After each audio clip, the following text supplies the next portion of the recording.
নমস্কার, আমি অয়ন। এ কি কাণ্ড! ইরানকে কি মাস্কা মারছেন ডোনাল্ড ট্রাম্প? মানে তেল মারছেন। আসলে আলোচনা চলছে, আলোচনা নাকি খুব ভালো হচ্ছে, কয়েকদিনের মধ্যেই যুদ্ধ থেমে যাবে। ইরান বলছে না না, ওসব ভুয়ো তথ্য। ইরানের উপরে আবার হামলা চালাচ্ছেন ডোনাল্ড ট্রাম্প, ইরানের বিদ্যুৎ কেন্দ্রগুলোতে হামলা চালাচ্ছেন, পাল্টা ইরানও হামলা চালাচ্ছে। তারপরে আসলে যুদ্ধ তো থামছে না, ইরান তো নতজানু হচ্ছে না, তাই কি ট্রাম্প মাস্কা মারছেন? এটা বলছি কেন? বুধবার এই যে জাতির উদ্দেশ্যে ভাষণ দিলেন, বা আন্তর্জাতিক জাতির উদ্দেশ্যে ভাষণ দিলেন ডোনাল্ড ট্রাম্প, যিনি বিশ্বের সর্বাধিনায়ক মনে করেন নিজেকে, কি বললেন? বলছেন যে ইরানের নতুন শাসন ব্যবস্থার প্রেসিডেন্ট, যিনি তার পূর্বসূরদের তুলনায় অনেক কম উগ্র এবং অনেক বেশি বুদ্ধিমান। প্রেসিডেন্ট নাম করেননি, আয়াতুল্লাহ খামেনিকে মেরেছেন। আয়াতুল্লাহ খামেনি প্রেসিডেন্টের থেকেও উচ্চ পদে, কারণ ধর্মীয় নেতা ছিলেন। আয়াতুল্লাহ খামেনির ছেলে মোজতাবা খামেনির হাতেই এখন নিয়ন্ত্রণ। কিন্তু তারপরেও তিনি বলছেন, মানে উগ্রপন্থার হাতেই নিয়ন্ত্রণ রয়েছে। তারপরেও ডোনাল্ড ট্রাম্প কি বলছেন? যিনি তার পূর্বসূরীদের তুলনায় অনেক কম উগ্র, অনেক বেশি বুদ্ধিমান, সদ্য আমেরিকার কাছে যুদ্ধবিরতির অনুরোধ করেছেন। আবার বললেন ইরান নাকি যুদ্ধবিরতির জন্য অনুরোধ করেছে। এর আগেও তিনি বলেছিলেন, ইরান ফুৎকারে উড়িয়ে দিয়েছিল। আবার বললেন, এবং আবার একটু খেয়াল রাখুন কি বললেন। শাসন ব্যবস্থার নতুন যিনি প্রেসিডেন্ট ইরানে, যিনি তার পূর্বসূরীদের তুলনায় অনেক কম উগ্র এবং বুদ্ধিমান, অনেক বেশি বুদ্ধিমান, শুধু বুদ্ধিমান নন, সদ্য আমেরিকার কাছে যুদ্ধবিরতির অনুরোধ করেছেন। তারপরেই কি বলছেন? আমরা তখনই বিবেচনা করব যখন হরমুজ প্রণালী খোলা, অবরোধমুক্ত এবং পরিষ্কার থাকবে। ততক্ষণ পর্যন্ত আমরা ইরানকে সম্পূর্ণ ধ্বংস করার কাজ করে যাব। মানেটা কি? নিজেই কি বলবেন ঠিক করতে পারছেন না নাকি? একবার বলছেন ইরানের নতুন শাসন ব্যবস্থার প্রেসিডেন্ট, যিনি সব থেকে তাদের পূর্বসূরীদের তুলনায় কম উগ্র, বেশি বুদ্ধিমান। আবার বলছেন যতক্ষণ পর্যন্ত না হরমুজ প্রণালী খোলা হবে, পরিষ্কার হবে, ততক্ষণ পর্যন্ত ইরানকে সম্পূর্ণ ধ্বংস করার কাজ করে যাবেন ডোনাল্ড ট্রাম্প। কে দিয়েছে অধিকার তাকে? তিনি বলছেন প্রস্তর যুগে ফিরিয়ে দেব। এরপরেও মনে হয় যে ইরান বলবে আলোচনায় রাজি। এরপরেও মনে হয় ডোনাল্ড ট্রাম্প যে আপনার যুদ্ধ বন্ধ করার কোনো ইচ্ছে আছে। আপনি বলছেন অসত্য, ভিত্তিহীন দাবি বলছে আপনার কথাগুলোকে ইরানি বিদেশ দপ্তর আপনার কথাগুলোকে অসত্য, ভিত্তিহীন বলা হয়েছে, এবং তাদের তরফে কোনো যুদ্ধবিরতির অনুরোধই করা হয়নি। আর ডোনাল্ড ট্রাম্পের কথার মধ্যে অদ্ভুত দ্বিচারিতা না? পূর্বসূরীদের তুলনায় অনেক বেশি বুদ্ধিমান, কম উগ্র, আবার এদিকে ইরানকে ধ্বংস করে প্রস্তর যুগে ফিরিয়ে নিয়ে যাবেন। কি হচ্ছেটা কি?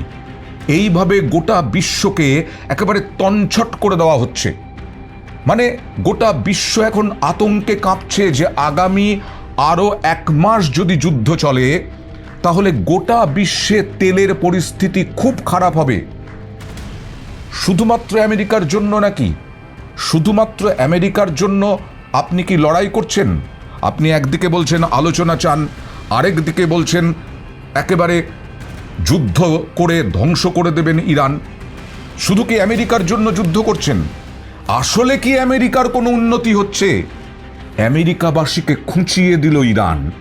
এই যে ডোনাল্ড ট্রাম্প এত কথা বললেন, ইরানের বিদেশ দপ্তর অস্বীকার করলো, অসত্য, ভিত্তিহীন কথা ট্রাম্পের। তারপরে প্রেসিডেন্ট যিনি, আমেরিকার বাসীর উদ্দেশ্যে তিনি একটি খোলা চিঠি লিখলেন, আমেরিকাবাসীকে খুঁচিয়ে দিলেন। বলছেন যে এই যুদ্ধ চালানোর মাধ্যমে মার্কিন জনতার, মার্কিনীদের ঠিক কোন স্বার্থগুলো আমেরিকা পূরণ করছে, এটা নিয়ে প্রশ্ন তুললেন। আমি তো বারবার বলছি যে আমেরিকার যে পরিমাণ টাকা খরচ হচ্ছে, আমেরিকার মানুষ শান্তি পাবেন না, মার্কিনীরা শান্তি পাবেন না। যে পরিমাণ যেভাবে বিধ্বস্ত হচ্ছে আমেরিকার অর্থনীতি, যেভাবে প্রতিদিন লক্ষ লক্ষ কোটি ডলার খরচ হচ্ছে, এ তো আর টাকার গাছ নেই তারে যে টাকা চলে আসবে, ডলার চলে আসবে, সবই চলে আসবে।